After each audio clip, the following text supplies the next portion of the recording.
All right, so now that we've had the ability to create our libraries and also create our book, I want to show you some of the functionalities of creating the book, as well as some of the design elements you can include in your book. So when I hit new book, it gives me some options. So I can do portrait, square, or landscape mode.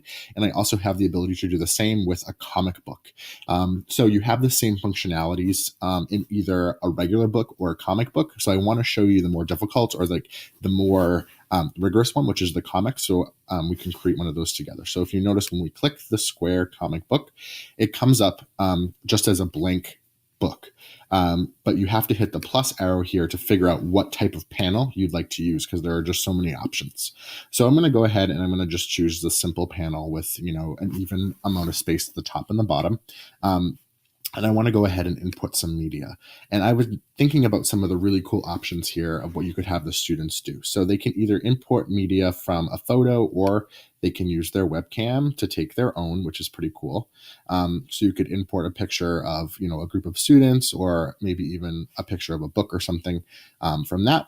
But I want to show you what you can do when you want to import images from either Google. So you can do a Google image search right from this box, or you can choose files from your computer or your drive. So let's try to do this. So Paris, if I want that to be my background, just Google search Paris. And I love this photo here of the Champs-Elysees.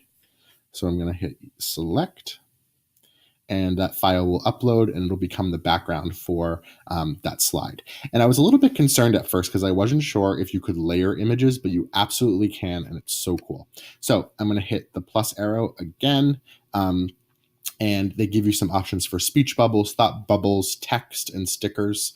You can also do some shapes, and there's also ability to import more photos. So I'm going to import something from my computer this time around. And I know that I have my Bitmoji on my desktop. So I'm going to go ahead and I am going to find my Bitmoji. I'm going to open that. And just to show you how you can layer images, you can make it a little bit smaller, and you could create this little layered effect. Now let me pull in a speech bubble.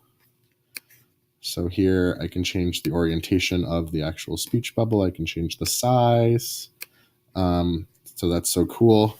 And then I'm also able to change the text. So it's like, I love Paris, you could say.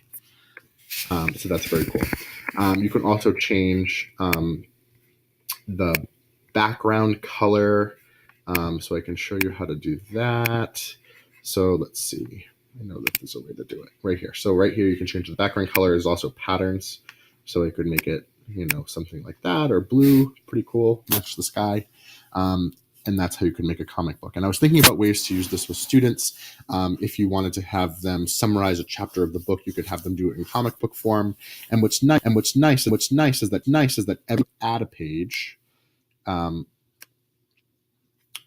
could add a page, and that could be just a blank page with text. So you could explain what was going on in the graphic novel as you add those pages.